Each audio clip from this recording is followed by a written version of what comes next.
पूज्यपाद गोस्वामी तुलसीदास जी महाराज की जय।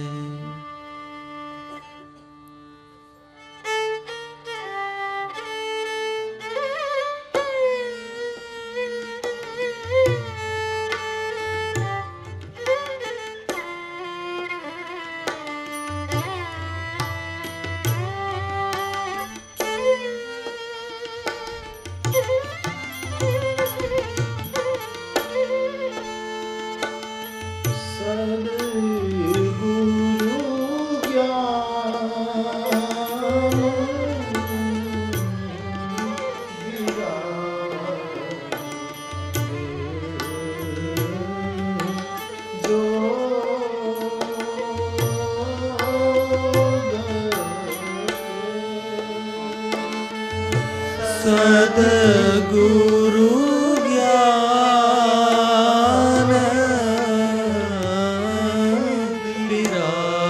विराग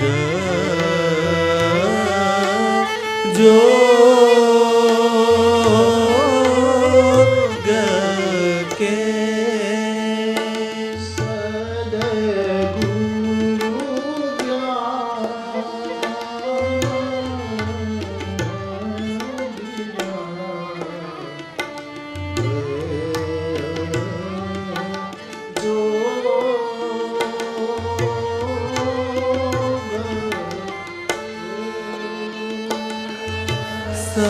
सद्गुरु ज्ञान विराग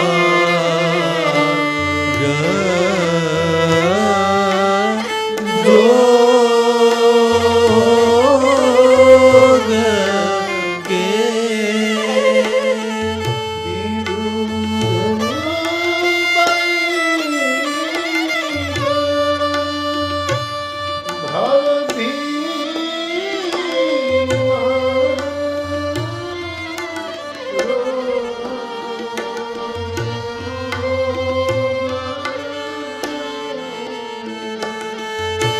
विबुध वैद भवभीम रोग के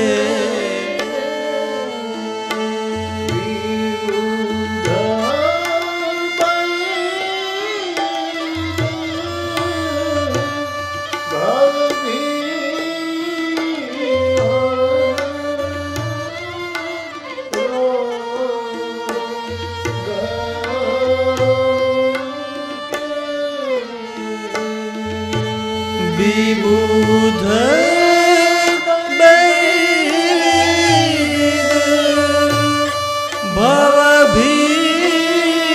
भवभीम रोग के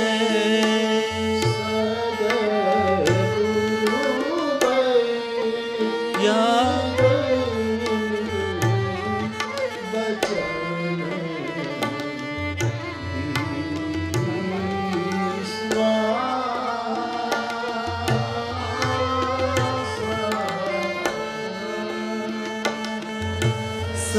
सद्गुरु वेद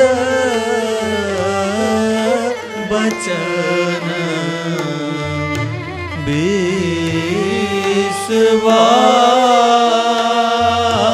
विश्वास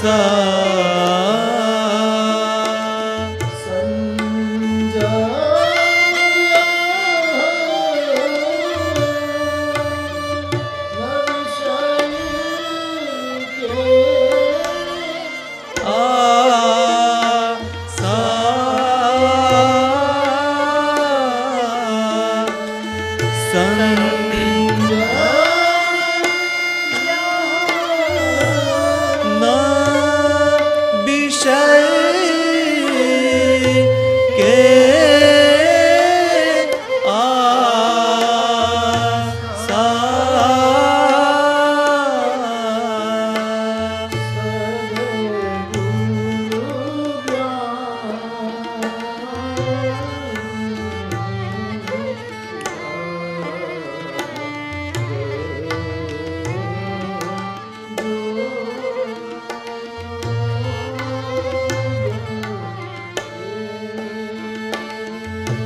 सद्गुरु ज्ञान विराग जोग के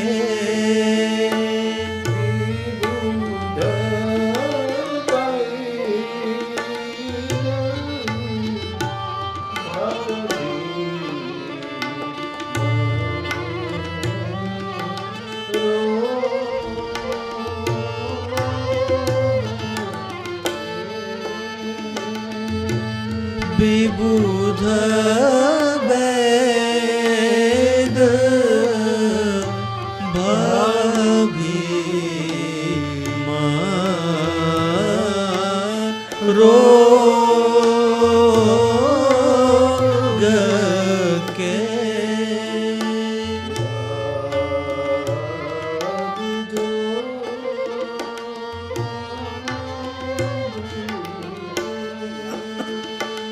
विराग जोग के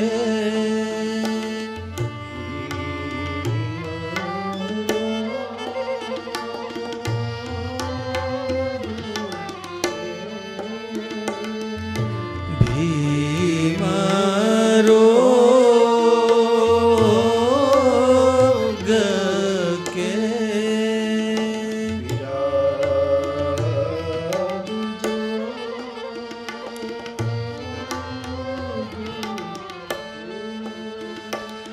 विराग जोग के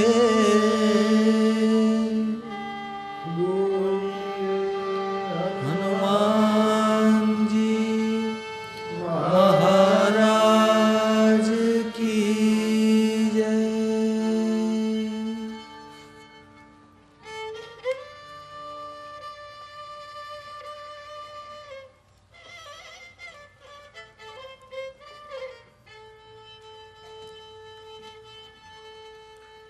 बाप फिर एक बार राम कथा में हम सब इस भूमि पर एकत्रित हैं। आप सभी का स्वागत। जय सिया राम। उपस्थित सभी भाई बहनों को और सभी को व्यासपीठ से मेरा प्रणाम।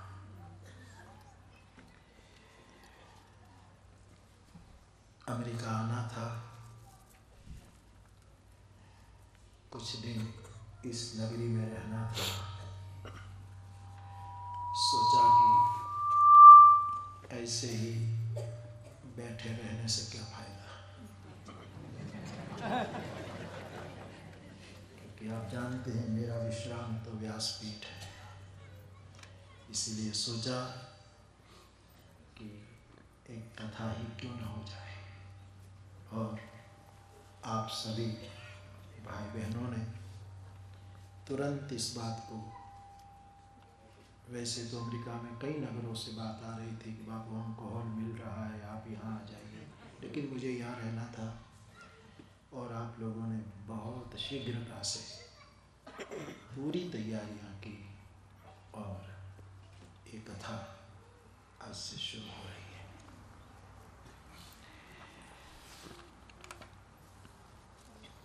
मानस सद्गुरु जय।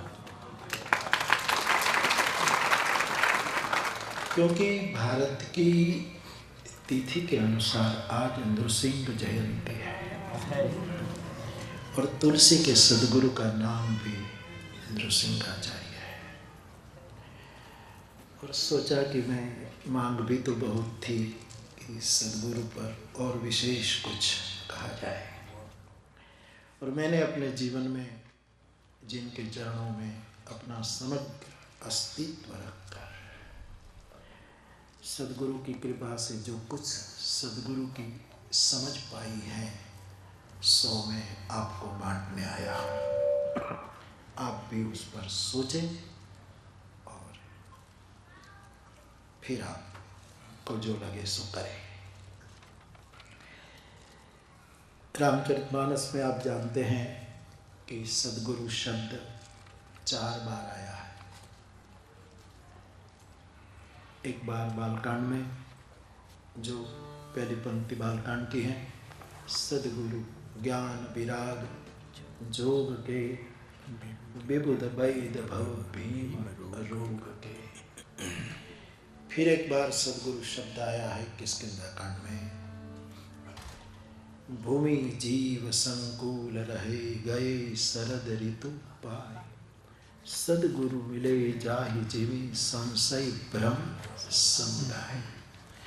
वर्षा और शरद ऋतु का वर्णन करते हुए भगवान राम जी ने सद्गुरु शब्द का प्रयोग किया है। फिर 2 बार उत्तरकांड में सद्गुरु शब्द आया है। तीसरी बार आया है, वो भी राम जी बोले हैं, कर्णधार सद्गुरु दृढ़ नावा, दुर्लभ साज सुलभ करी पावा। और आखिर में जो पंक्ति फिर है, संपूर्ण है, बालकांड और उत्तरकांड।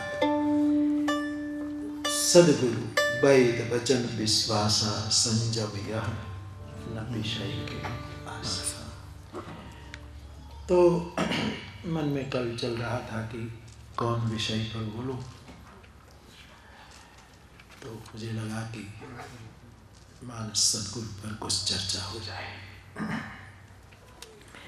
मुझे 4 बिंदुओं को छूना है इस कथा में, मानस को केंद्र में रखकर। सद्गुरु का स्वभाव, सद्गुरु का स्वधर्म, सद्गुरु का स्वरूप और सद्गुरु का स्वधाम। 4 बिंदु पर इस कथा में विचार करना है। और 4 इस बिंदु पर विचार करने के लिए मैं मानस से 4 पात्र चुन रहा। इनमें एक सद्गुरु का स्वभाव की चर्चा करूंगा, एक सद्गुरु के स्वधर्म की चर्चा करूंगा, एक सद्गुरु के स्वरूप की चर्चा करूंगा और एक सद्गुरु के स्वधाम की चर्चा करूंगा। आज तो केवल औपचारिकता है, कल से स्वभाव पर 2 दिन, स्वरूप पर 2 दिन, स्वधर्म पर 2 दिन और स्वधाम पर 2 दिन करके सद्गुरु की हम और आप मिल करके इस तरह उसका सुमिरन करेंगे। तो फिर एक बार इन पंक्तियों का हम गान करें, वही राग में सुरत वाले उसका।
जन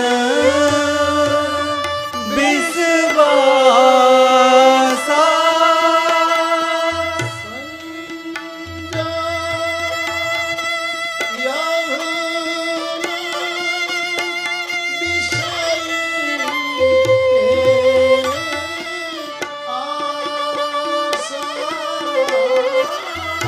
संजम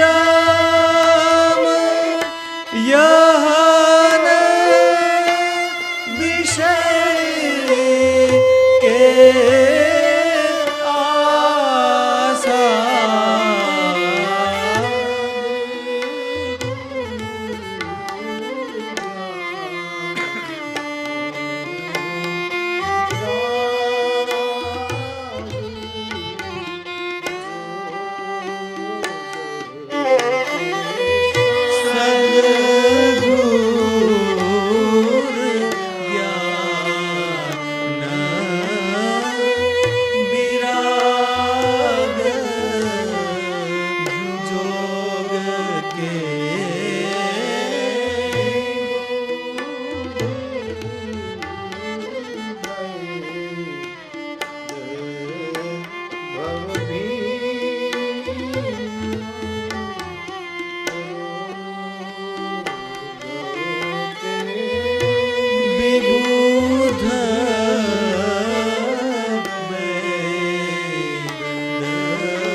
सद्गुरु इस कथा का मूल विषय होगा।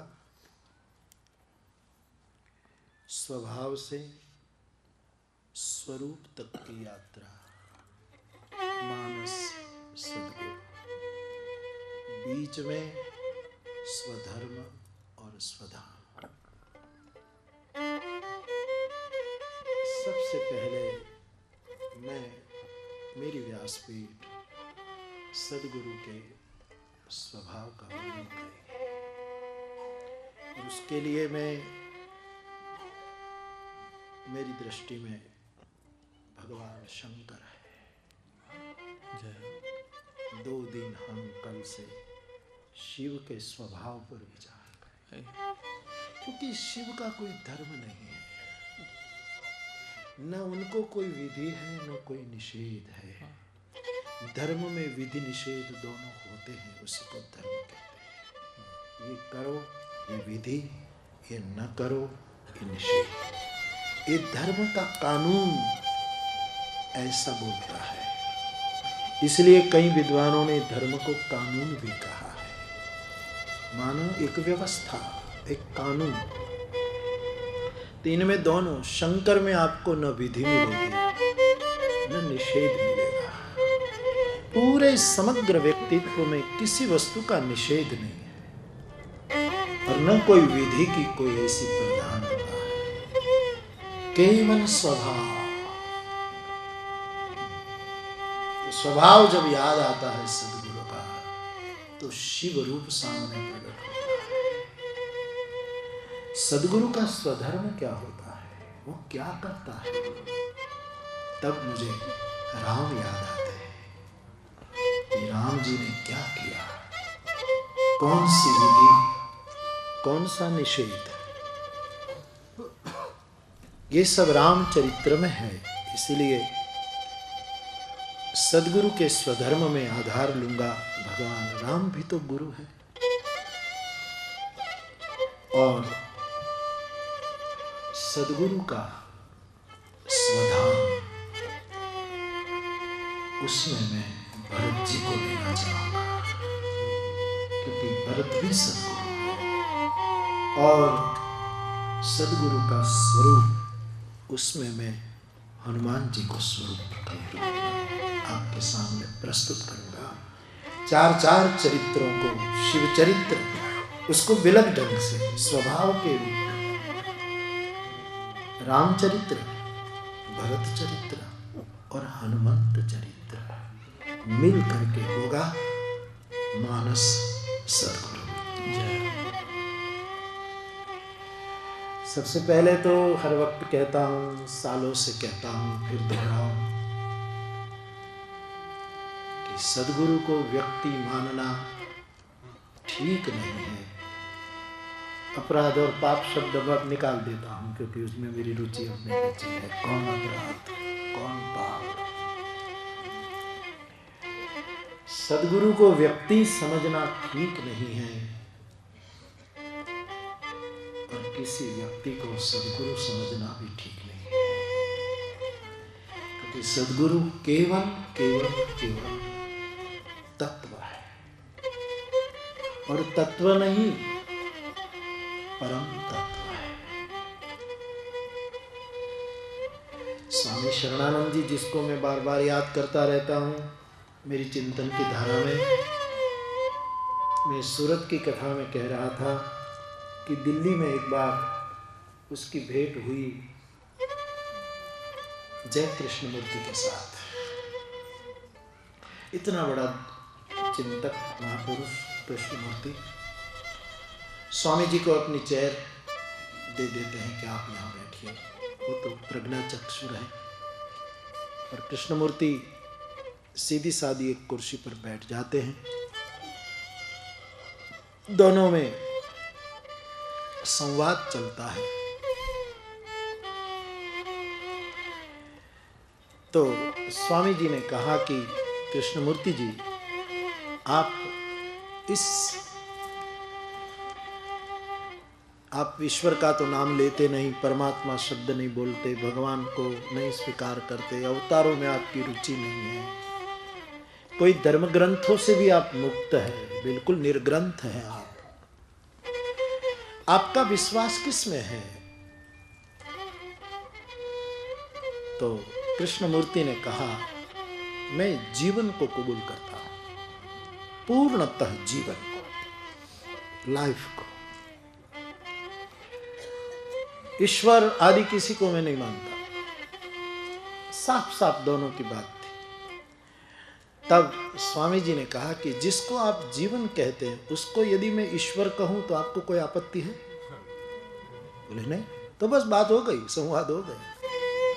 कोई उसको जीवन कहता है, कोई उसको प्रेम कहता है, कोई उसको सत्य, जीसस ने उसको प्रेम कहा, बापू गांधी ने उसको सत्य कहा, जय कृष्णमूर्ति उसको जीवन कहते हैं, पूरा अस्तित्व कहते हैं। शरणानंद जी महाराज उसको ईश्वर कहते हैं, भगवान कहते हैं। मैं उसको सदगुरु कहूं तो आपको कोई आपत्ति है? वही तत्व सदगुरु है। उसको जो कुछ कहो, नाम भेद विधि के, अस्तित्व के स्वभाव को, अस्तित्व के स्वधर्म को, अस्तित्व के स्वधाम को और अस्तित्व के स्वरूप को जो समझ लेता है वो सदगुरु को समझ लेता है। सदगुरु को समझा, उसने प्रभु को समझा, प्रभु ने समझा, उसने सदगुरु को समझा। सब पर्याय है। तो इन चार बिंदुओं को स्पर्श करना है और स्वभाव का स्मरण करते ही शिव के अतिरिक्त कौन है? हाँ, स्वभाव में जरा इतनी ठंडक गंगा की होते हुए कैलाश में बैठते हैं, फिर भी कभी कभी थोड़ी गर्मी आती है। नहीं आती ऐसी नहीं। काकभूषुंडी जी को श्राप भी दे डाला उज्जैन के, लेकिन वो तो कैसे भी काम कर सकते थे, इतना क्रोध करने की जरूरत नहीं। लेकिन शिव का स्वभाव है कि मेरे स्वभाव से भी एक सदगुरु का स्वभाव विशिष्ट जगत को प्राप्त हो। इसलिए उसने क्रोध करके, वो दूसरा परम साधु बैठा था मंदिर में, उसके स्वभाव को महत्ता देनी थी। गुरु कर कोमल सील स्वभाव, तो स्वभाव के रूप में केवल शिव नजर में आते हैं। उसकी दो दिन चर्चा। सदगुरु का स्वभाव क्या है? मानस में जिस तरह शिव जी का चरित्र गोस्वामी जी ने अंकित किया है, उसमें मेरी दृष्टि कुछ बिंदु पर जा रही है। सद्गुरु का पहला स्वभाव मुझे दृष्टिगोचर होता है, उसके चरणों में जो अपना समस्त समर्पित कर देता है, उसको वो संग देता है। ये उनका स्वभाव है, उसको संग देता है, उसको साथ रखता है। संगवानी आसक्ति के अर्थ में नहीं, संग का एक अर्थ आसक्ति भी होता है संस्कृत में। सद्गुरु का दूसरा स्वभाव है श्रवण कराना। वो सुनाता है कि सुनो, और घोंघाट भरे स्वर में नहीं सुनाता और बहुत धीरे से नहीं सुनाता। आवाज की एक वैज्ञानिक पद्धति है कि इतनी मात्रा में ही जो सुना जाए वो ही श्रवण है, बाकी सब शोर है।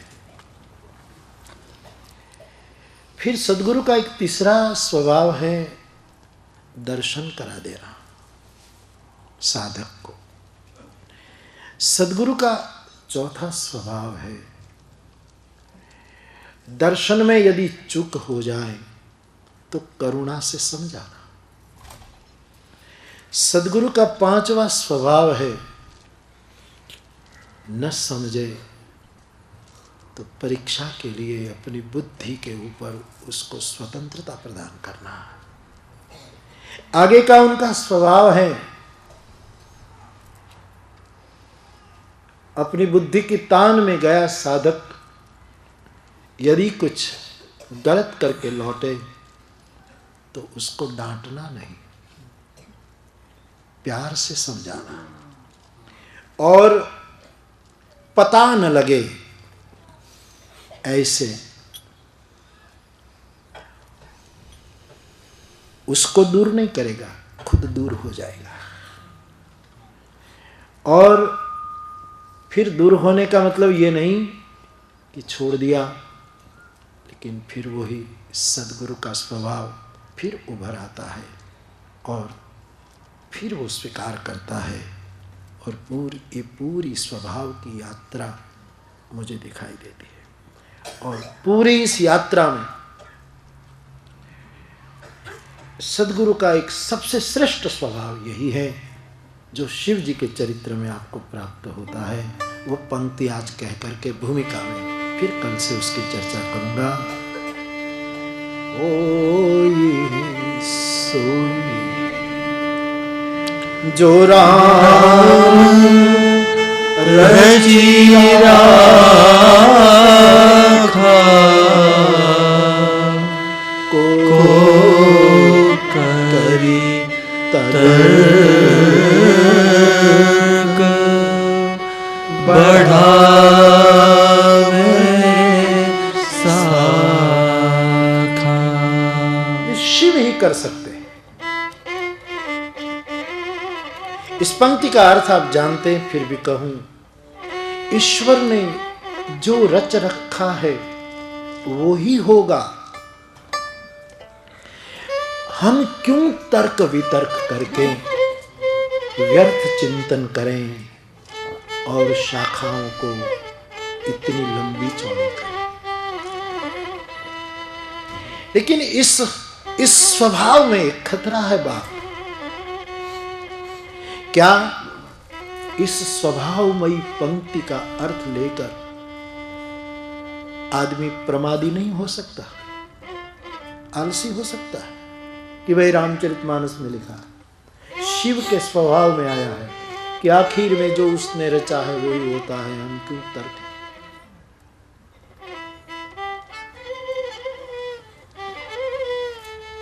आदमी पुरुषार्थ छोड़ देगा। अब कोई आदमी चोरी करे और पकड़ा जाए और उसको कोई कहे कि चोरी क्यों की, बोले मैंने कहा कि वही है सोई जो राम रचे। तुम तर्क वितर्क क्यों करते हो, तुम व्यर्थ चिंतन क्यों करते हो, तुम इतनी शाखाएं क्यों लंबी चौड़ी करते हो, ये तो रामायण में लिखा है, स्वभावगत चौपाए है। सब चुप हो गए कि इस चोर को शास्त्र की बात कर रहा है, उसको कैसे समझाएं। तो एक पुलिस भी बिहारी था, उसने रामचरितमानस की चौपाइयां करीब करीब कंठस्थ थी,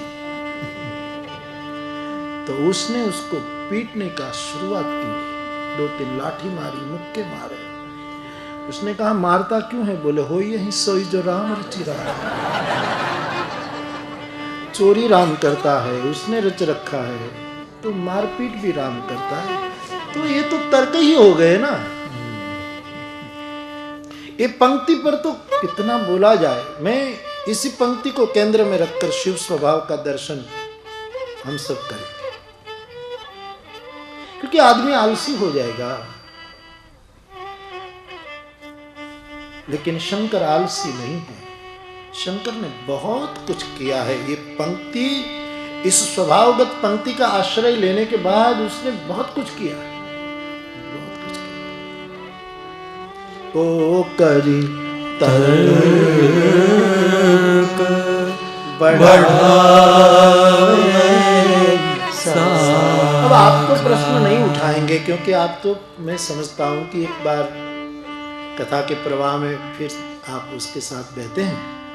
लेकिन मैं कहूं कि ये पंक्ति यदि कबूल कर ले शिव जी के स्वभाव की, कि जो भगवान ने रच रखा है वो ही होता है, हम क्यों तर्क वितर्क करें। तो फिर कर्म प्रधान विश्व करा, जो जस करई सो तस फल चाखा। कर्म प्रधान है विश्व में, आदमी जैसा कर्म करता है ऐसा फल चाखता है। तो इस पंक्ति का क्या, एक और तो कर्म है और एक और है कि राम जो रचता है वो होता है। तो हम उसमें कैसे अपने मन को समझाएं, ये तो उलझाने वाली बात है मानस में।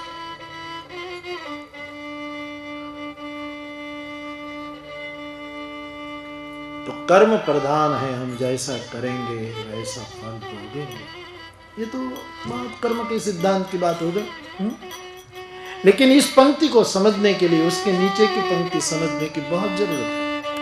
तदपि करहि सम विषम विहारा, भगत अभगत हृदय अनुसारा। हम जैसा कर्म करते हैं ऐसा फल मिलता है, ऐसी एक दृढ़ मानता है और चलती है मान्यता। अच्छी बात है कर्म के सिद्धांत। लेकिन फिर तुलसी जी लिखते हैं कि फिर भी, तदपि, लेकिन, परंतु, फिर भी राम रचि राखा जो सूत्र है वो तत्व सम विषम हो जाता है भक्त और अभक्त के हृदय के अनुसार। अब भगवान भेद करे कि ये भक्त है तो उसको मैं कर्म का दंड दूं, और ये भक्त है तो उसको न दूं, तो भगवान में भेद आ गया। भेद हो भगवान, भेद हो सो भगवान। तो क्या करें? भक्त ऐसा क्या करता है कि परमात्मा उसका पक्षपात करता है? कौन्तेय प्रतिजानीहि न मे भक्त प्रणश्यति। मेरे भक्त को मैं मरने नहीं देता, उसका नाश नहीं होने देता। ये पक्षपात है। भक्त में ऐसा क्या है? क्या भक्त कर्म नहीं करता? भक्त जैसा सही में पुरुषार्थी और कोई नहीं होता। लेकिन फर्क इतना है, जब राम जी को किसी ने पूछा कि आपका ये सूत्र किस तरह हम समझे, ये तो उलझाने वाली बात है, तो भगवान कहते हैं कि कर्म भक्त भी करता है। लेकिन करता क्या है कि जो कर्म करता है उसका कर्म, पुरुषार्थ और उसके बाद मिलने वाला फल सब मेरे चरण में रख देता। और जैसे आप मुझे शिंगदाना देंगे या तो कोई फल देंगे और आपको लगे कि मैं थोड़ा खाऊं, तो स्वाभाविक मैं चख लूंगा, थोड़ा खा लूंगा, क्योंकि आपने मुझे दिया। तो भगवान को जब भक्त अपने समस्त कर्म समर्पित कर देता है, तब भगवान उसके कर्म को खा जाता है। और कर्म को खाया गया तो बात खत्म हो गई। फिर जो जस करई सो तस फल चाखा वाली बात बिल्कुल उड़ गई, क्योंकि उसको दिया, उसको लगा, वो खा जाता है। अब कोई कहे कि मैंने आपको फल दिया था, फल कहाँ गया, लाओ वापस, मेरा मैंने उगाया था, मेरा फल है, मैंने उसको ये किया, लाओ फल। तो मैं कहूँ कि वो तो मैं खा गया, माफ करिएगा, मुझे क्या पता, आपने दिया था केला तो मैं तो खा गया, आप देकर बस छुआ कर वापस ले जाने वाले थे, वो मुझे पता नहीं था, मैं तो खा गया।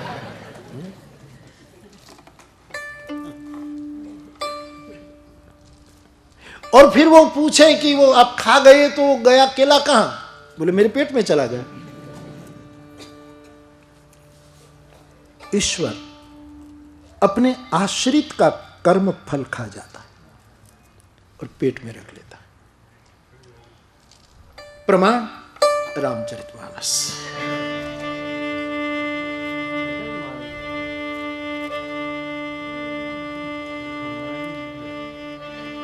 उत्तरकांड में उसका एक बहुत जबरदस्त सिद्धांतमय प्रमाण है। ये थोड़ी कठिन चर्चा है, लेकिन मुझे लगता है कि आपने बहुत सी कथाएं सुनी है, तो अब आप भी तो कुछ तैयार हुए हैं। शायद ये मेरी भ्रांति नहीं है, ऐसा मैं समझूं।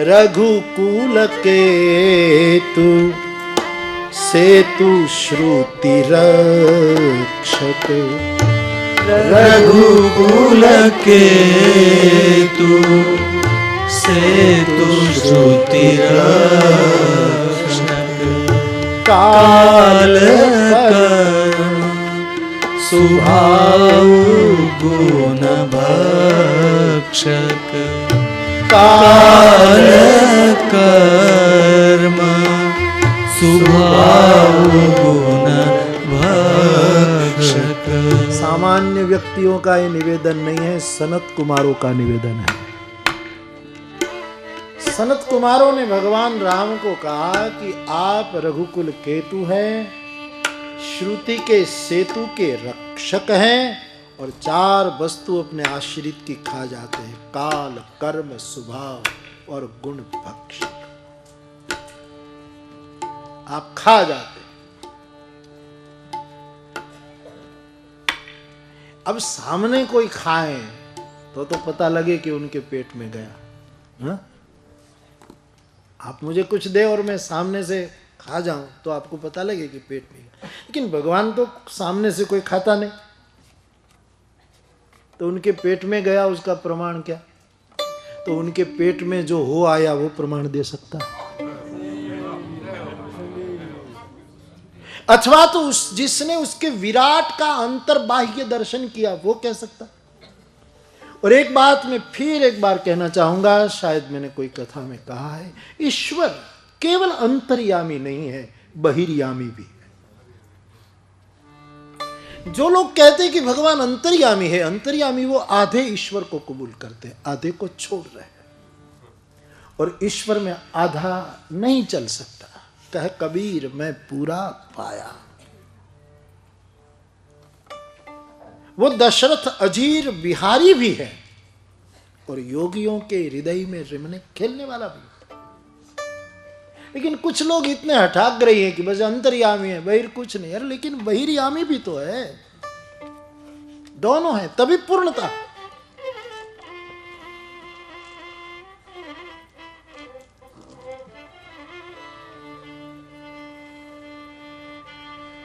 तो भगवान खा गए हमारे कर्मों को,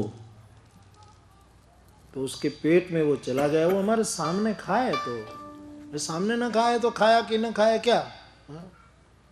हम भी कभी कभी ऐसा नहीं करते कि उसको कुछ दिया हो, उसको पता ना चले, ऐसे फेंक दे, उसको लगे कि खाया होगा। हो सकता, कई बार ऐसा मैं भी कर लेता।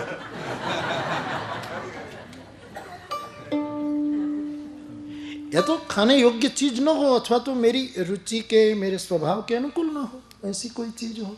अब कोई चॉकलेट लाए या कोई कैडबरी लाए तो ये मैं नहीं खा सकता। तो फिर कोई ले आए तो छू लेता हूँ, ऐसे छूकर सिर पर चढ़ा देता हूँ, और फिर उसको पता न चले, ऐसे इधर उधर गंदगी न हो, ऐसे रख देता हूँ। तो खाया वो कैसे पता चले कि उसके पेट में है? वो तो पेट में जो गया हो, अथवा तो जिसने विराट का दर्शन किया हो, वो कह सकता है। और बच्चे के पेट में कुछ गया कि नहीं गया, वो सबसे ज्यादा मां जानती है, बाप नहीं जानेगा। बच्चे के पेट में कितना गया, क्या गया, उसका तो सबसे श्रेष्ठ प्रमाण पत्र केवल मां दे सकती है, और नहीं दे सकता।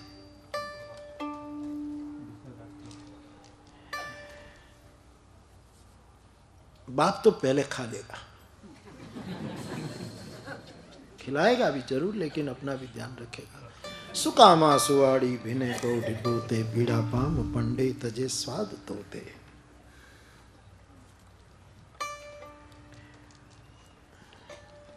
मुझे माँ याद आ रही।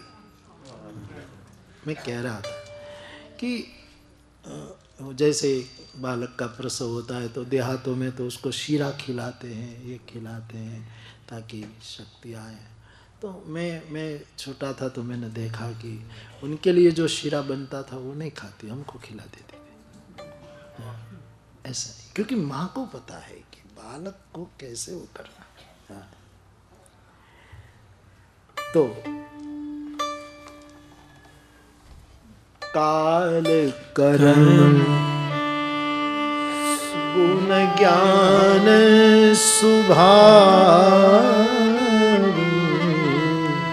सो देखा सुनान का। कौशल्या माँ ने जब भगवान राम के रोम रोम प्रतिराज ही कोटि कोटि ब्रह्मांड प्रभु को भोजन करते देखा है और विराट का दर्शन, तब तुलसी कहते हैं काल कर्म गुण ज्ञान स्वभाव।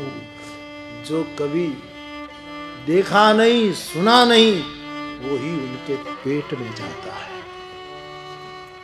एक वस्तु प्रसंग आया है तो मुझे बहुत प्रासंगिक लगता है, इसलिए कहूं। आदमी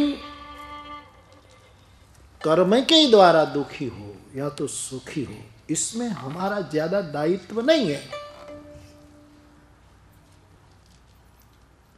क्योंकि कर्म कभी कभी हमको मजबूरी में करना पड़ता है, बाध्यता है। कर्म का फल अवश्य मिलता है, लेकिन पूर्ण रूपेण हमारे ही कर्म का फल हम भोग, कर्म पर हमारी बाध्यता है।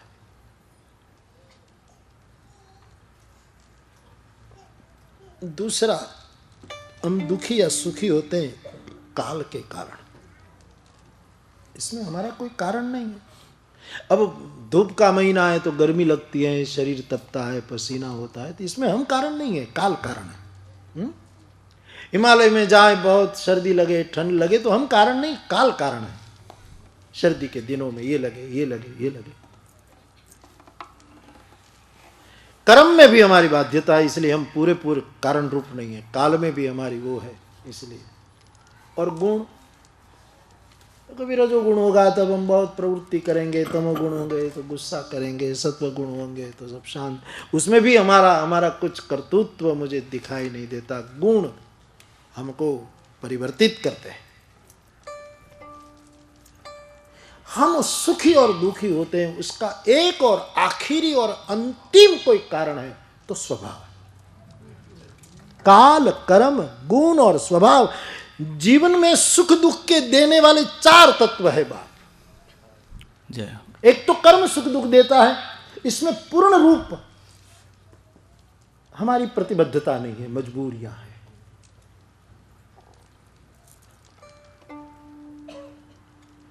काल के द्वारा आता दुख, उसमें हमारा कुछ नहीं चलता, प्रकृति के क्रम से चलता है सुख दुख। गुणा गुणेश वर्तन, एक गीता के न्याय से जो चलता है उनमें गुण काम कर रहे हैं, रजोगुण तमोगुण सत्वगुण।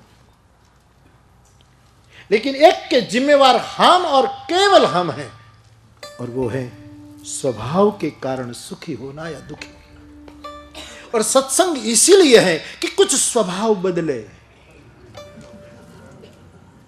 सत्संग केवल स्वभाव, इसलिए सद्गुरु के स्वभाव को देखना।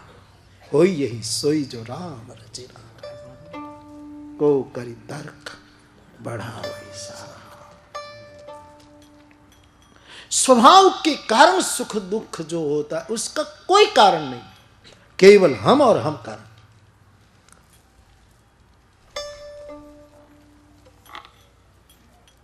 तो जो पूर्णतः आश्रित है,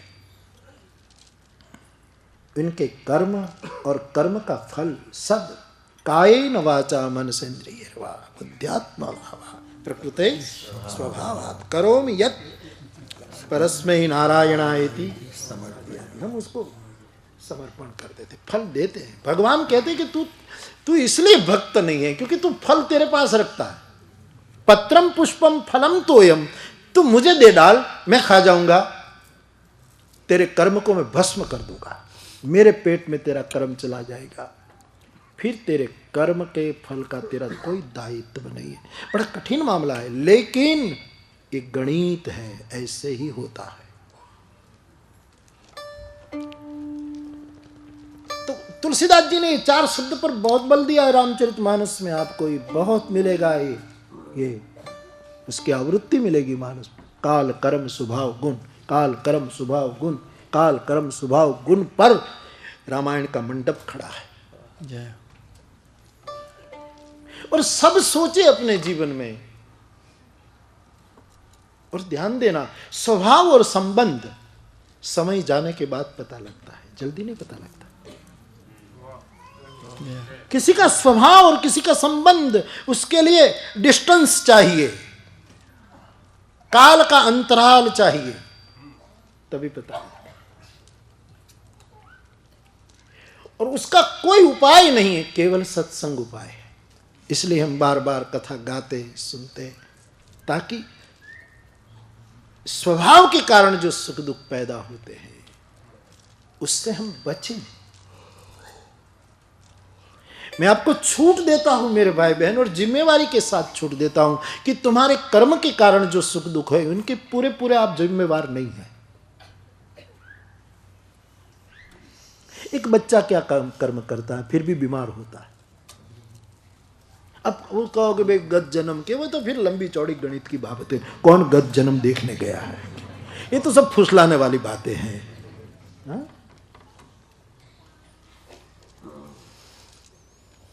कभी भी चिंता मत करना कि ये कर्म हो गया, ये सफल हो गया, हो गया। कह दो कुपुत्रो जायेत क्वचिदपि कुमाता भवति। काल के द्वारा जो सुख दुख होता है हमारी कोई जिम्मेवारी नहीं। प्रकृति का ऋतु चक्र चलता है, सुख दुख होता रहता है, हम थोड़े जिम्मेवार हैं। गुण के द्वारा हम क्या करें? गुण बदलते रहते हैं। एक ही आदमी 24 घंटों में कितने गुणों से घूमता रहता है। थोड़ा समय रजोगुण में, कुछ समय सत्व गुण में, कुछ अरे 5-5 मिनट में तुम्हारा गुण बदलते हैं। एक आदमी को आप 5 मिनट पहले सत्व गुण में देखोगे, 5 मिनट के बाद रजोगुण में देखोगे, 15 मिनट में तमोगुण में देखोगे, फिर सत्व गुण में देखोगे। करोगे क्या? ये हम सबकी दशा है। बात मैं आपको उपदेश नहीं दे रहा हूं, हम सोचे तो इसमें भी हम क्या करें, क्योंकि गुण में वर्तन करते रहते हैं। हम क्या करें? एक वस्तु हमारे हाथ में, उसके पूरे के पूरे जिम्मेवार हम हैं, और वो स्वभाव का कारण है। और इस स्वभाव को शिव इनका दर्शन करते कुछ यदि हमारे जीवन में इनके स्वभाव की एक रेखा आ जाए, एक किरण हमारे जीवन को आ जाए, तो जीवन की कली खिल जाए। ये तुलसी का पूरा जगत कहता है, कर्म सिद्धांत वाले कहते हैं कि कर्म का फल ही भोगना पड़ता है। काल और गुण की बात कम करते हैं लोग और स्वभाव को तो लेते नहीं। ये तुलसी की देन है जिसने बहुत क्रांतिकारी सूत्र दिया है कि स्वभाव के सुख दुख के एकमात्र कारण तुम ही हो और कोई नहीं है। ऐसे स्वभाव को, सद्गुरु के स्वभाव को देखकर हम सोचें और सद्गुरु के स्वभाव को देखकर हम खुद के स्वभाव की ओर देखें। अब आप अरीसे में, दर्पण में देखो तो लाख तुम्हारे कान दिखाई देते हैं, नाक दिखाई देता है, आंखें दिखाई देती हैं, होठ दिखाई देते हैं, सब कुछ अपना दिखाई देता है। लाख कोशिश करो, दिखाई देता है तुम ही हो, लेकिन शीशे में दिखने वाले तुम को तुम पकड़ नहीं पाते। उसका कान पकड़ो, उसकी नाक पकड़ो, उसका हाथ खींचो, असंभव है।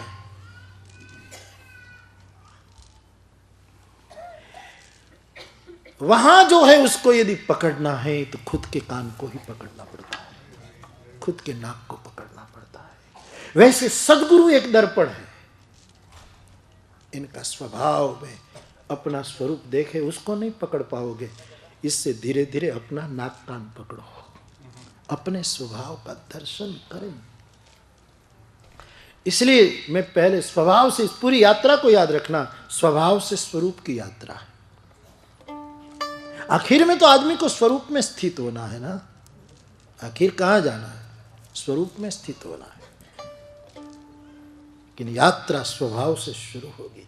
बीच में थोड़ा स्वधर्म निभा लिया, बीच में थोड़ा स्वधाम अपना ये कर लिया, ठिकाना बिकाना, और ऐसे स्वरूप तक की यात्रा करनी है। तो बाप, कर्म का सिद्धांत, जो करे ऐसा फल उसको चखना होता है। लेकिन भक्त कर्म और फल दोनों प्रभु को दे देता है और भगवान उसको खाकर भक्षक है। प्रभु अपने उदर में रख लेता है ताकि उसका दायित्व कोई भक्त को नहीं रहता। भगत अभगत हृदय अनुसारा कर्म प्रधान विश्व करी राखा जो जस करई सो तस फल चाहि। अब कई लोग ऐसी भी बातें करते हैं कि भाई कर्म की बात छोड़ो, लेकिन भावी प्रबल है। रामायण ने उसको भी उठा। रामायण के अनंत दर्शन है, अनंत दर्शन का नाम रामचरितमानस।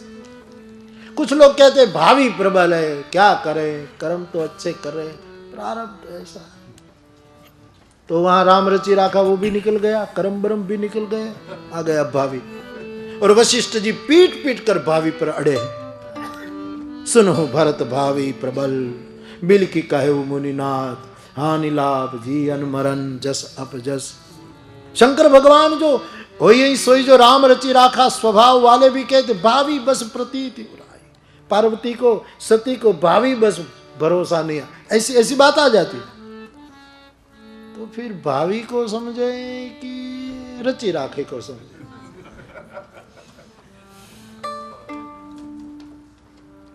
भावी प्रबल के ईश्वर की इच्छा प्रबल। आपको क्या लगता है? साथ में मिलकर चर्चा करें। विनोद भाई, आपको क्या लगता है? विनोद भाई कह रहे थे कि शब्द नहीं मिलते, शब्द नहीं, कोई कितने शब्द बोले?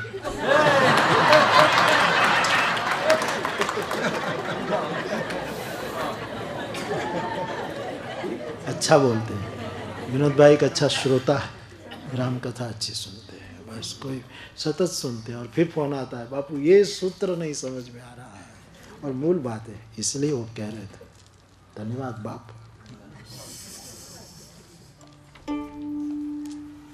तो भावी प्रबल की कर्म प्रबल की भगवान ने जो रच रखा है वो प्रबल मार डाला उसने। फिर तो सदा माया कर पेरा काल कर्म स्वभाव गुण घेरा। जो तुलसीदास जी जो आवृत्ति करते हैं इन 4 शब्दों की, मानव जीवन तैर जाए इन 4 शब्दों के रहस्य जो समझ। ईश्वर को समझने की इतनी जरूरत नहीं, सदगुरु के स्वभाव से इन 4 वस्तु को समझ लो। जीवित नहीं रहोगे साहब, मुर्दे हो जाओगे। और आप कहोगे कि मुर्दे हो जाएंगे इसका मतलब मर जाएंगे? नहीं नहीं, वैसे भी कहां जी रहे, ठाक जी रहे हैं। जीवन किसको कहते हैं, जीवन का क्या अर्थ करते हैं? अरविंद ने कहा कि समग्र जीवन योग है। महर्षि अरविंद का सूत्र है ये। पूरी लाइफ योग है। 5 मिनट करने वाली योग की बात नहीं है, अरविंद कहते हैं पूरा जिंदगी, हर स्टेप, हर वचन, हर निर्णय, हर संकल्प योग है। उसको अरविंद योग कहते हैं। 5 मिनट तो एक्सरसाइज है, योगा तो पूरी लाइफ है। योग कर्मसु कौशलम समत्वम योगम उच्यते।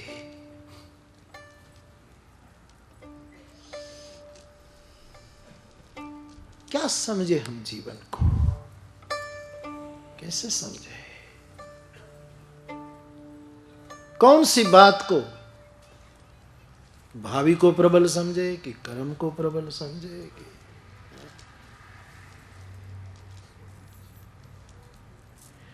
तो भावी प्रबल की ईश्वर की इच्छा प्रबल। विनोद भाई, हाँ धन्यवाद भाव। मैं क्या कहूं, रामचरितमानस का है सब ठीक है। प्रमाण 4 जगह से लिया जाता है। सबसे पहला प्रमाण शास्त्र से लिया जाता है। शास्त्र के प्रमाण में समझ न मिले तो आप्त वाक्य, अपने जो बहुत निजी व्यक्ति है जिस पर हमारी श्रद्धा है उनके वचन प्रमाण माना जाता है। आप्त वचन भी शायद हम आप्त वचन कितने मानते हैं, मानते हैं? जिसको आप सदगुरु समझे उसकी बोली आप स्वीकार करते हैं?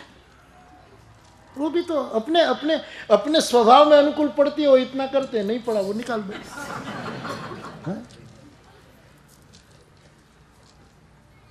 तो आप्त वचन जो उनके वचन को प्रमाण, और वो भी यदि हमको अनुकूल न पड़े तो आखिर में अंतःकरण प्रवृत्ति प्रमाण है कि मेरा, गुजराती में क्या हुई तो मारो मायलो शू कहे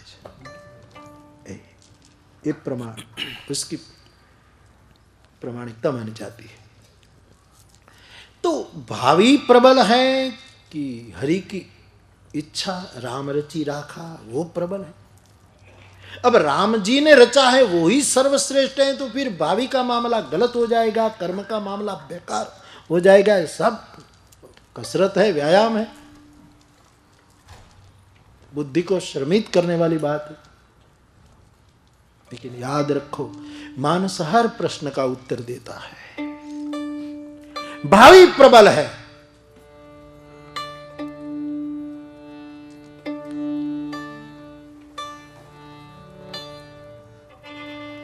नहीं, भावी कमजोर है। भावी जैसा डरपोक और कमजोर कोई नहीं, लेकिन वो ही कमजोर, वो ही डरपोक भावी, वो ही प्रारब्ध बलवान बन जाता है। राम की इच्छा बनती है तब। हरि इच्छा भावी बलवाना, हृदय विचारत शंभु सुजाना। भावी तो एक सामान्य चीज है, कौन उसकी झंझट में पड़े। लेकिन राम रचि राखा, ईश्वर की इच्छा होती है तब कमजोर भावी बलवान बन जाता है। फिर प्रतीति नहीं आती भावी बस। तो बाप ये जिसके स्वभाव इंद्रवर्ती विचार है, होई सोई जो राम रचि राखा। क्यों हम विधि निषेध में जाएं जो रचा है। लेकिन इसका मतलब ये न करे, इसलिए भूमिका बना रहा हूं कि हम बस के कुछ करें नहीं, बस उसने रचा वही होगा। हम कुछ न करें तो गड़बड़। चोरी करे वो और उसने रचा तो जेल भी उसने रची। सब जगह कानून तो फिर ऐसे ही सार्वभौम काम करेगा। तो ऐसे स्वभाव वाले मेरे महादेव भगवान शंकर, तुम त्रिभुवन गुरु वेद बखाना, आनंद जीव पावर का जाना। तो ऐसे भगवान शिव जो परम सद्गुरु है, गुरु गीता में जिसको परम गुरु कहा है, शंकर भगवान भवानी को गुरु गीता का जो बोध देते हैं उसमें जिसमें को परम गुरु कहा है, वो सद्गुरु हैं। उनके स्वभाव की 2 दिन चर्चा करेंगे। फिर राम ने जो स्वधर्म, रामो विग्रहवान धर्म साधु सत्य पराक्रम, राम का जो स्वधर्म है उनकी 2 दिन चर्चा, और फिर स्वधाम की 2 दिन चर्चा, और मेरे हनुमान जी के स्वरूप की 2 दिन चर्चा। इसलिए 4 चरित्र इस कथा में आने वाले हैं।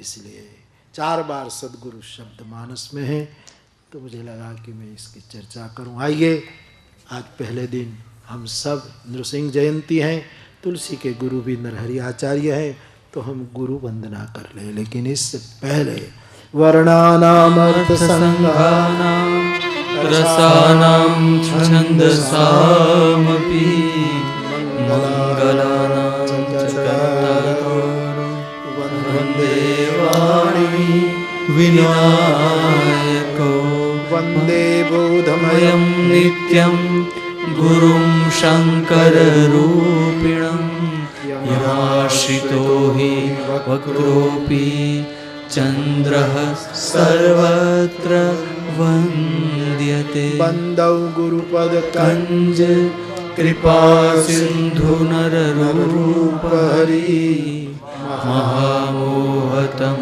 पुंज जासु वचन रवि कर। जो सुमिरत सिद्धि होई गणनायक करिबर बदन, करऊ अनुग्रह सोई बुद्धि राशि सुगुण। गणेश भी गुरु है, सूर्य भी गुरु है, शिव भी गुरु है, दुर्गा भी गुरु है, विष्णु भी गुरु है, और सर्व का सार बंदौ गुरुपद कंज कृपा सिंधु नर रूप हरि महामोहतम पुंज जासु वचन रवि कर। कराइए गुरु गीता का पारायण करें। मानस की पहली पंक्ति चौपाई गुरुपद पदुम परागा सुरुचि सुवास सरस अनुरागा अमीय मुरली मय चूरन चारु समन सकल भरुज परिवारु सुकृत संभूतन विमल विभूति मंजुल मंगल मोद प्रसूति जनमन मंजू मुकुर मलहरणी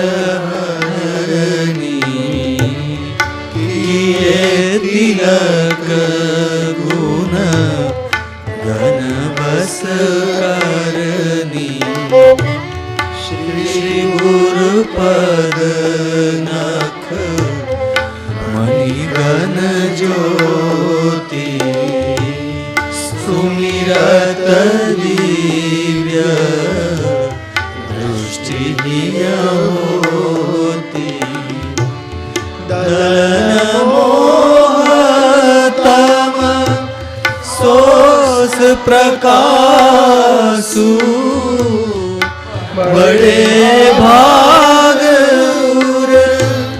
आवही जासु उभरहि विमल विलोचन मिटहि दोष दुख भव रजनी के सूझहि राम चरित मणि मानिक गुपुत प्रगट जहाँ जो जे खानी जथा सुअंजन आजि द्रुग साधक सिद्ध सुजान कौतुक देखत सेवन भूतल भूरि गुरु पद रज मृदु मंजुल अंजन नयन अमीय द्रुग दोष विभंजन तेहि करि विमल विवेक विलोचन वरनउ राम चरित भव मोचन बंदउ गुरु पद पदुम परागा सुरुचि सुवास सरस अनुरागा बंदउ गुरु पद पदुम परागा। बोलिए सद्गुरु भगवान की जय। मानस का मंगलाचरण, उसके बाद 5 सौरठे और 5वें सौरठे से गुरु वंदना का उपक्रम शुरू होता है और तुलसी जी गुरु वंदना करते हैं। इनके गुरु नृसिंह यानी नरहरि आचार्य जी हैं और उसको सांकेतिक रूप में वो स्मरण कर लेते हैं। तो गोस्वामी जी ने गुरु वंदना की, फिर सबकी वंदना की। सच्चा गुरु वंदन करने वाला कौन? जो सबको वंदन करे, वो जिसको क्रमशः दिखाई दे कि सिय राममय सब जग जाने। गुरु को वंदन करने का अर्थ है किसी से नफरत न करना, किसी की उपेक्षा न करना। तुलसी जी लिखते हैं ये पूरा ब्रह्मांड गुण दोषमय है। वेदांत कहता है पूरा ब्रह्मांड सर्वम खलविदम ब्रह्म, पूरा ब्रह्मांड ब्रह्ममय है। और यहां जड़ चेतन गुण दोषमय, ये पूरा गुण दोषमय है। लेकिन उसको ब्रह्म रूप में जब देखते हैं तब कोई दोष नहीं दिखाई देगा, लेकिन उसको गुण दोष के रूप में देखते हैं तब सत्संग से प्राप्य विवेक का उपयोग करना पड़ेगा, क्षीर नीर का उपयोग करना पड़ेगा। तो सबको प्रणाम करो, सबको आदर दो। यदि एक गुरु को प्रणाम किया, ईश्वर को प्रणाम किया, शास्त्र को प्रणाम, वो तो करना ही है, वो तो हम करेंगे। कभी कभी करना पड़ता है, ऐसा भी तो देखा। कई लोगों को गुरु में निष्ठा नहीं चली जाती है, फिर भी सबके सामने उसको करना पड़ता है, ये भी हो सकता है। गुरु वंदना तो आरंभ है बाप मानस में, उसके बाद कितनी वंदना तुलसी जी ने ली। असुर तक प्रणाम किया तुलसी ने, खलों तक, पापियों तक, सबकी वंदना। और फिर कह दिया सिय राममय सब जग जानी करऊं प्रणाम जोरी जुग पानी। समग्र अस्तित्व को गोस्वामी जी ने स्वीकार किया है, समग्र जगत को उसने प्रणम्य माना है, वंदनीय माना है। अब पूरे जगत को तो छोड़ो, हमारा एक छोटा सा जगत होता है अपने अपने घर में, इनमें तो सबको प्रणाम करो।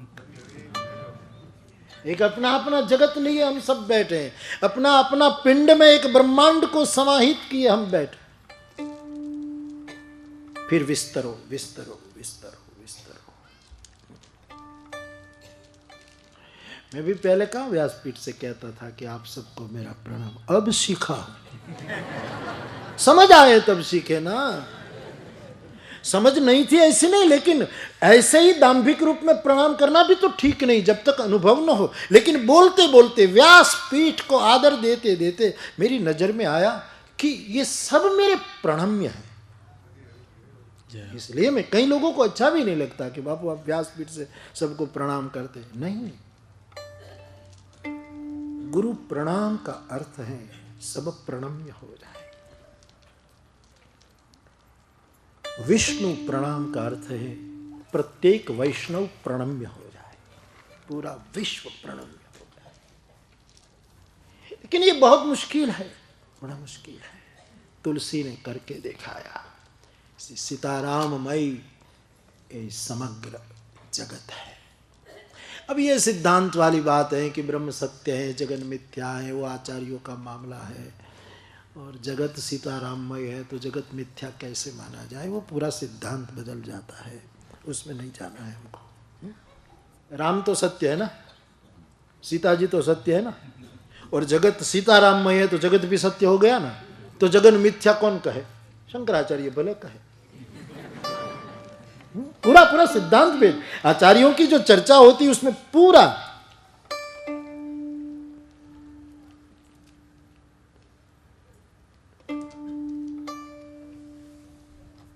काकभूषुंडी जी को किसी ने पूछा कि जगत क्या है, बोले जगत सत्य है, लेकिन उसमें थोड़ा क्लेश है, बस। मिथ्या नहीं कहा काकभूषुंडी ने, सत्य है लेकिन थोड़ी मुश्किलियां है, और वो भी मिट जाती हैं। निज अनुभव अब कहूं खगेशा, बिनु हरि भजन न चाही कलेशा। क्लेश मिट जाएंगे। है शंकर भगवान थोड़ा सपना बपने की बात करते हैं, छोड़ो। उमा कहूं मैं अनुभव अपना, सत हरि भजन जगत, लेकिन मिथ्या नहीं कहा, सपना का। वहीं शंकराचार्य भगवान मिथ्या में आ गए, वहीं से नीचे है। शंकर का ही अवतार है, लेकिन उसको प्रतीत हुआ कि मिथ्या है तो मिथ्या। चलो, ये सबके नजरिया है, सबके अपनी अपनी दृष्टि है, इसका वो न करें। लेकिन मानस की दृष्टि में तो ये जगत यदि सीता राममय है और वो जगत यदि मिथ्या है तो राम मिथ्या है, सीता मिथ्या। इति सिद्धम साहब, तो सब मिथ्या हो जाए। अब राम मिथ्या सीता मिथ्या, तो ये राम कथा क्यों करें? तो कहने वाला भी मिथ्या, सुनने वाले भी मिथ्या, आयोजन करने वाले भी मिथ्या, सब मिथ्या हो जाए। नहीं, तुलसी की दृष्टि में जगत सीता राममय, सकल राममय जानी, राम सत्य है। और राममय जगत है तो राम तो सत्य है, चित है, आनंद है, तो जगत भी आनंद रूप है, जगत भी चित स्वरूप है, जगत भी सत स्वरूप है। हाँ, जगत के साथ विवेक से रहो, सत की आराधना है। जगत के साथ किसी के चित्त को दुभावो ना, और तुम्हारे चित्त को भी विक्षिप्त न करो, तो ईश्वर आराधना है। और जगत जो आनंद रूप है उसको एंजॉय करें।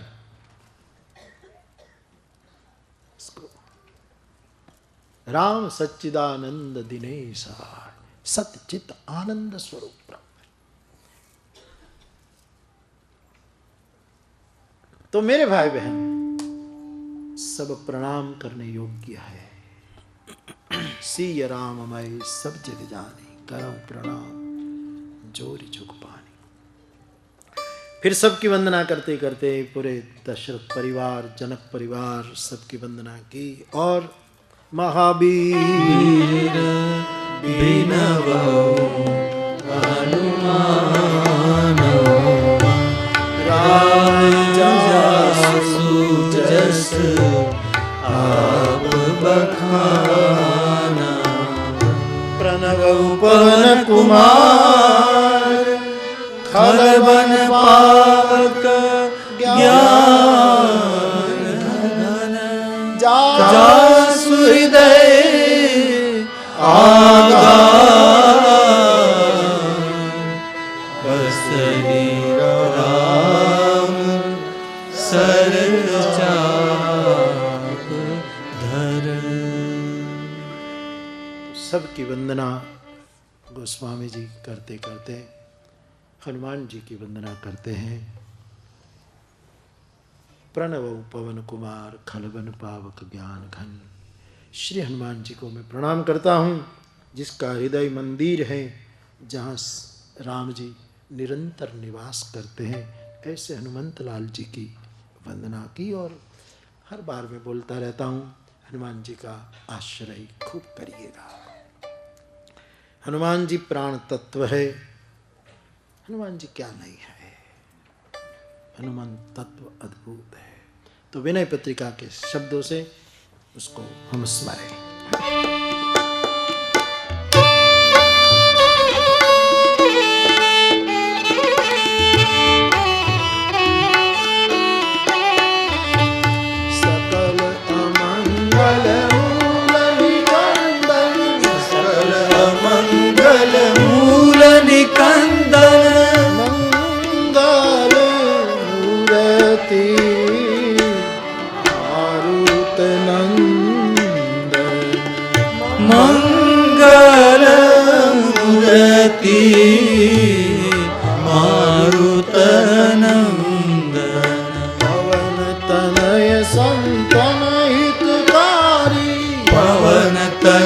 संतन हितकारी हृदय विराजत अवध बिहारी। हृदय विराजत अवध बिहारी। बंदहु राम लखन वैदेही। बंदहु राम लखन वैदेही। ये तुलसी के परम स्नेही। ये तुलसी के परम स्नेही।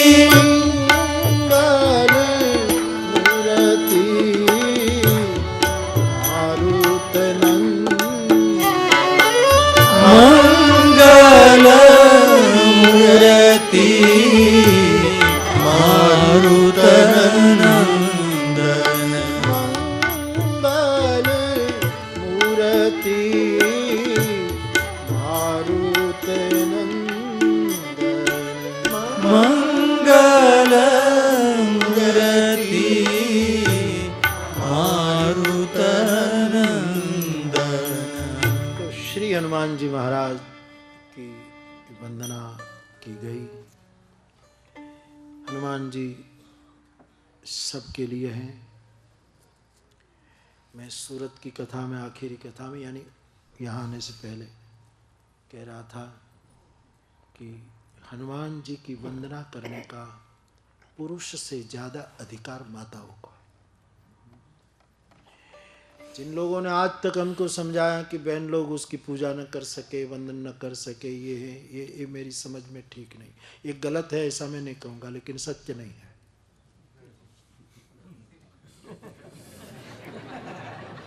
अच्छी भाषा में ऐसा ही तो बोला जाता है। अब सोचिए, माताओं की जितनी चीजें हैं वो हनुमान जी के पास है। तो हनुमान तो माताओं का देव है, बहनों का देव है। पुरुष सिंदूर लगाता है? कोई पुरुष ने सहता पूरा? लोई लोयाण थई जाए एक बात दूसरी रक्त रंजित हो जाए, ये बात और है, दूसरी बात है। श्री हनुमान जी को सिंदूर प्रिय है। माताएं सिंदूर लगाती हैं। माता की महत्व की चीज वस्तुएं हनुमंत विग्रह में विद्यमान है। हनुमान जी को तेल चढ़ता है, तेल पर प्रीति जा। अब रसोई लो, रसोई से शुरू करो तो बाल तक। ये तो आजकल बहन लोग नहीं तेल बेल डालती है कुछ, ये दूसरा अर्थ है कि नहीं डालते हैं। बाकी तेल की महिमा है जो माताओं से जुड़ी हुई है, तेल की महिमा।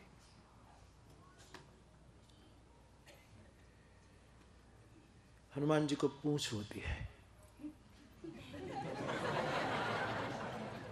नहीं, कोई अन्यथा मत ले, लेकिन पुरुष से बहनों की पूंछ बड़ी लंबी होती है, परिचय की पूंछ।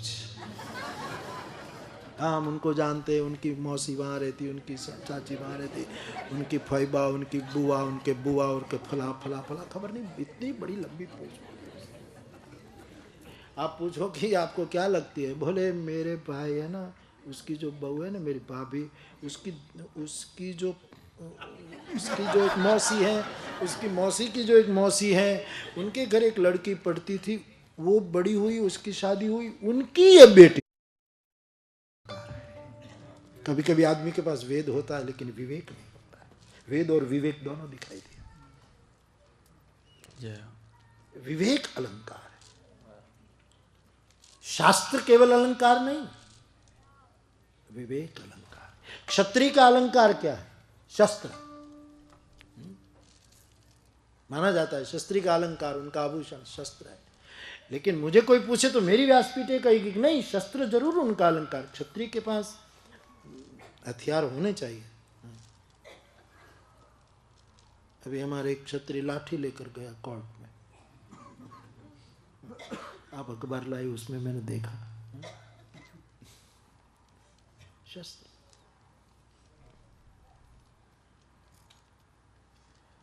लेकिन मुझे कोई पूछे तो मैं कहूं कि क्षत्रिय का अलंकार शस्त्र तो है, लेकिन इससे आगे जाना चाहिए।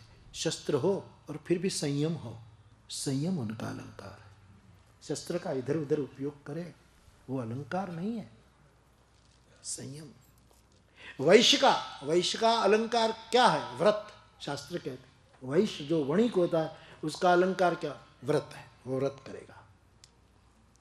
लेकिन मुझे आगे जाकर कहना है तो मैं कहूंगा कि व्रत करने के बाद व्रत का अहंकार न हो, वो उनका अलंकार है।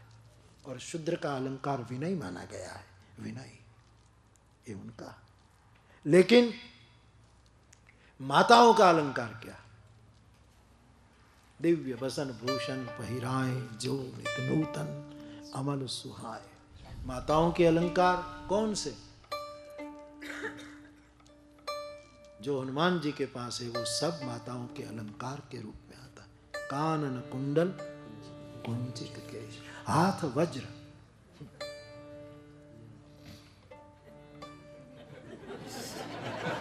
नहीं, अभी मैं कुछ बोला नहीं, अब क्यों हंसते? मैं तो कुछ नहीं बोला, मैं तो अभी आगे बोलने जा रहा हूं, तो इससे पहले आप क्यों हंस रहे थे? हाथ वज्र और ध्वजा बिराजे,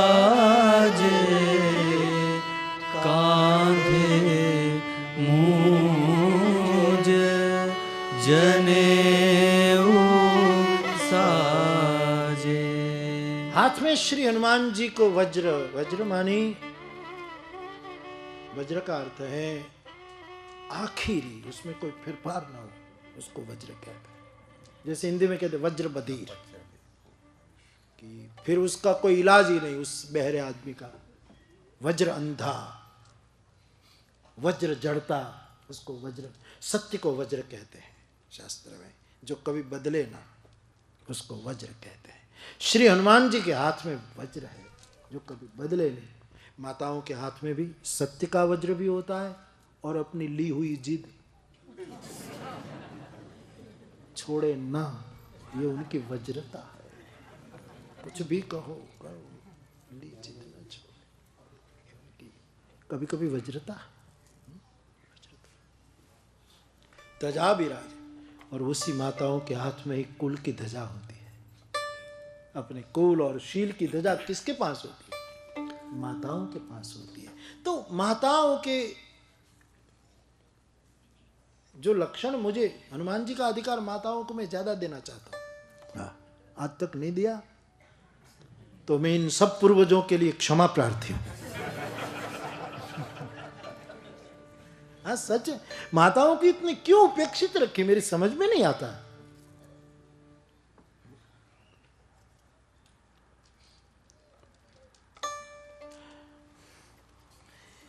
तो पति पत्नी बाहर जा रहे थे कहीं घूमने, तो पति तैयार हुआ, तो पुरुष तो जल्दी तैयार हो जाता है, एकदम तैयार हुआ तो पत्नी ने कहा कि ये क्या क्या तैयार हुए हैं आप, कैसे लगते हैं आप, जरा शीशे में तो देखो। बोले मुझे शीशे में क्यों देखो, तू बता ना कैसा लगता है। बोले तो तुम्हें कहना है नहीं कि मैं कैसा लगता हूँ, मैं तो शीशे में तैयार हुआ ही, तू बता ना। कि बोले बिल्कुल मदारी जैसे लग रहे हैं। तो उसने कहा लगूंगा ही, क्योंकि मेरे साथ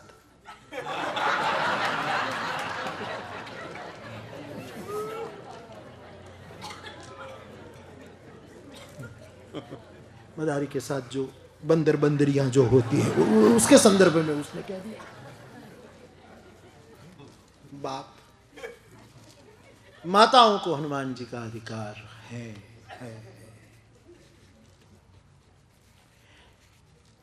और कुछ न करे माताएं, केवल हनुमंत आश्रय करे।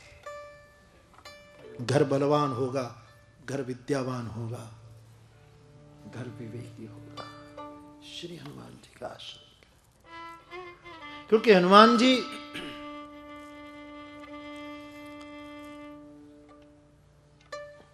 मंगल मूर्ति है, और दोहावली रामायण में 7 वस्तु मंगल मानी है, वो 7 हनुमान जी में। साधु, सुधा, सुरतरु, सुमन, सुफल, सुमंगल। जिसको आप मंगल मूर्ति कहो, उसमें हमारे एक साधु का मंडप था, वहां मंगल मूर्ति की व्याख्या कर रहा था। मैंने कहा इसमें इतनी 7 मंगलता, वो मंगल मूर्ति माना जाता। श्री हनुमान जी में ये 7 है, इसलिए वो मंगल मूर्ति है। राम जी को भी मंगल मूर्ति माना गया, क्योंकि उनमें सब है। तो श्री हनुमान जी का आश्रय खूब करिएगा, माताएं, भाई बहनें सब। इसका मतलब ये नहीं कि पुरुषों का अधिकार नहीं है, आज तक बहनों का अधिकार नहीं है ऐसा बोला गया। बहनों को मौका दें कि वो हनुमान जी को ज़्यादा, क्योंकि इससे एक आत्मविश्वास बढ़ेगा माताओं का उसके जीवन में। तो हनुमान जी सबके हैं बाप। हनुमान जी की वंदना गोस्वामी जी ने की, और मैं तो हनुमान चालीसा में और हर जगह हनुमान जी की पूजा प्रार्थना के फलादेश बताएं, लेकिन इन फल की चिंता में मत जाना, केवल उसको पुकारो बस। उसको सब पता है कि हमारी क्या जरूरत है, और हमारे हित में होगा सो जरूर करेगा। उसको पुकारो, केवल आवाज दो। तो श्री हनुमान जी की प्रणव पवन कुमार खलबन पावक ज्ञान जासु हृदय आगा बस ही राम। अब आप कहें कि हनुमान जी को हम पुकारें, बहनों के साथ तो वो बोलते नहीं, स्त्री इसको दूर रखते हैं, ब्रह्मचारी है, उसको तो छूना मना, हम पूजा नहीं करते। ऐसा नहीं। आपके घर में कोई बैठा है और आप घर वाले को बाहर से पुकारे, हे भाई साहब, हे भाई, हे, और वो आपको जवाब न दे, तो अंदर बैठने वाला कहेगा ना, ये भाई कोई बुला रहा है, जाना। तो हनुमान जी को पुकारो और वो जवाब न देने, तो भीतर बैठा राम कहेगा कि ए जवाब दे उसको। जासु हृदय आगार बसई राम सर चाप दर। वो धनुष्बाण इसलिए रखा है कि हनुमान तू जवाब न दे के तेरे पर तीर चलेगा, तू दे तेरे आश्रित को जवाब, क्योंकि भीतर बैठने वाला बोलेगा कि कब से पुकार रहा है, उसको तो जवाब तो कम से कम दे। तो श्री हनुमान जी का आश्रय खूब करिएगा।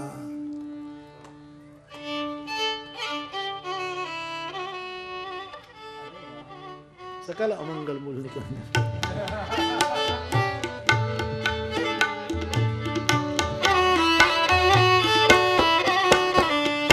सकल मंगल मूल निकंदन, सकल अमंगल मूल निकंदन,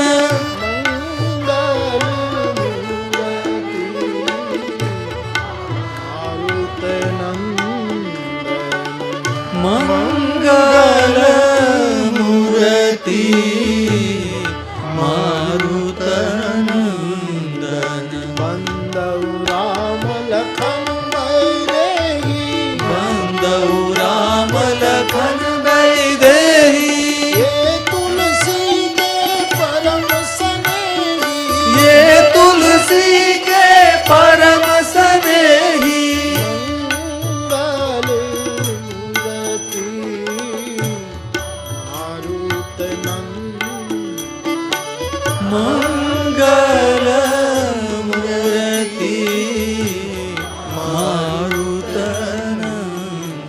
तुलितबलधामं हेमशैलाभदेहं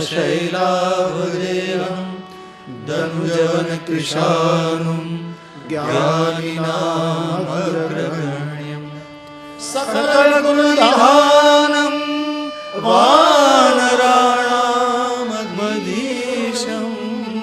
रघुपति प्रिय भक्तं वातजातं।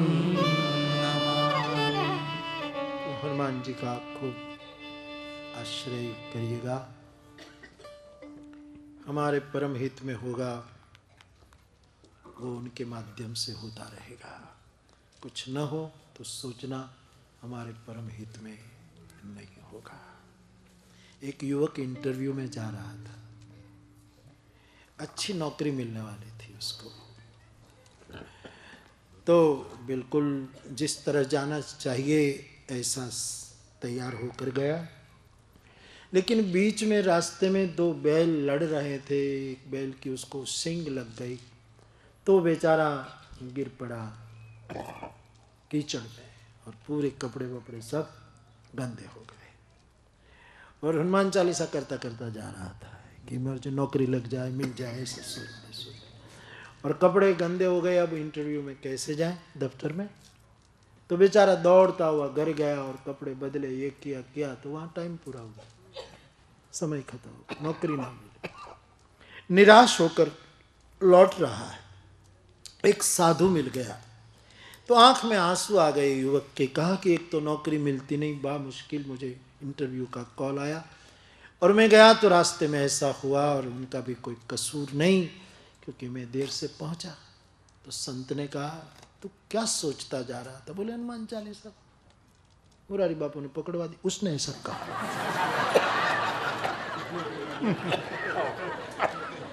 तो बस वही करता जा रहा था और कुछ हुआ नहीं। उसमें तो सब लिखा है, संकट से हनुमान छुड़ावे, मन क्रम वचन ध्यान जलावे, कितना कितना लिखा है, लेकिन हुआ कुछ नहीं। जो होने वाली नौकरी थी वो भी गई, कपड़े भी बेकार हो गए। कोई चिंता नहीं, हनुमान चालीसा विफल नहीं हो सकता, अभी तेरे हित में ही नहीं रहा होगा।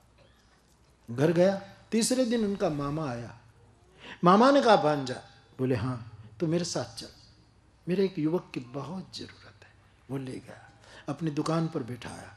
1 साल में दुकान में पार्टनर बना दिया, 1 साल के बाद ज़्यादा हिस्सेदार बना दिया, और 3 साल के बाद कहते हैं वो बड़ा उद्योगपति बन गया। तब वो संत फिर मिला, बेटा हनुमान चालीसा ने क्या किया? उस दिन यदि तो न गिरता, तेरे कपड़े न कीचड़ में सने होते, और तू इंटरव्यू में जाता तो 5 रुपये वाली नौकरी पाता। जॉब जो तुम अमेरिका में कहते जॉब। अब जॉब में तो भगवान जाने आप क्या करते हो, लेकिन जॉब इंडिया में जो भी आते हैं आप क्या करते? जॉब, कोई नाम नहीं देना, जॉब। तो ये जॉब करता तू। हनुमान चालीसा का ही कमाल है। लोग मुझे पूछते उसमें कोई विधि नहीं, विश्वास। विधि की जरूरत नहीं, परिश्रम नहीं, प्रेम। हनुमान चालीसा के लिए एक उछल कूद करने की जरूरत नहीं, परिश्रम करने की जरूरत नहीं, सिर के बल खड़े रहना, पैर ऐसे ऐसे लोग। कहीं हमारे एक महात्मा थे तो चोटी बांधते थे वृक्ष के साथ, जटा बांधते थे। ये मैंने देखी हुई बात है। क्यों? बोले नींद आ जाती है हनुमान चालीसा करते करते। मैंने कहा ये तो, मुझे लगा कि हनुमान जी ने तुम्हें लटका दिया है ऐसे। ये करने की क्या जरूरत है? हनुमान चालीसा में परिश्रम की जरूरत नहीं है, प्रेम की जरूरत है, प्रीत से, प्यार से। और जब हमारे जीवन के लिए शुभ जब बात होगी तब वो करेगा, क्योंकि मंगल मूर्ति है। समस्त अमंगल का नाश करने का उनका वादा है। चाहिए विश्वास, विधि की जरूरत नहीं, विश्वास। और मैं कुछ कथाओं से कह रहा हूँ कि हमारे गुजरात में ऐसा शिक्षण विभाग में ऐसा का भार वगरનું ભણતર, ये विद्यार्थी पर कोई बोझ न हो। ऐसा मुझे ये करना है कि भार वगरનો भगवान आपको से बता, भगवान का जरा भी बोझ न लगे। ये देवता लोग कांधे से नीचे उतरे तो हम भगवान को भजे ना। इतने कर्मकांड और देवता लोग हमारे कंधे पर बैठ गए कि सत्य चुक गए। इसलिए और देवता चेतन धरई, हनुमंत से सर्व सुख करे। तो ऐसे हनुमान जी का खूब आश्रय करिएगा। आज कथा को विराम दो इसी स्थान पर ही हनुमंत वंदना के साथ। कल से मानस सद्गुरु के प्रथम लक्षण स्वभाव की चर्चा शिव के दर्शन के साथ हम करेंगे। आज कथा को यहाँ विराम दूं। इससे पूर्व कुछ क्षणों के लिए भगवान नाम का आश्रय किया जाए। हरे राम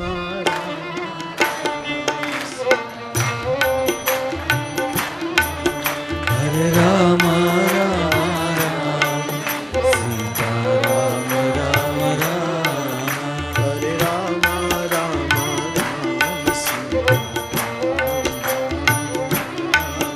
हरे राम राम राम सीता राम राम राम। हरे राम राम राम सीता हरे राम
कृष्ण हरे हरे हरे राम राम राम हरे हरे।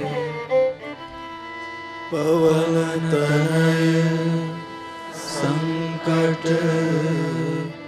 हरण मंगल मूर्ति रूप राम लखन सीता सहित हृदय बसहु सुरभूप। बोलिए हनुमान जी महाराज की। पहले दिन की राम कथा यहाँ विराम ले रही हैं। कल से रोज सुबह 10 बजे कथा शुरू होगी और 1 बजे के आसपास कथा को विराम दिया जाएगा। तो सुबह 10 बजे कल से रोज मिलेंगे। कल 10 बजे फिर राम कथा का गान करेंगे। भाव से बोलिए रामचंद्र भगवान की जय। श्री बालकृष्ण भगवान की जय। सद्गुरु भगवान की जय। ओ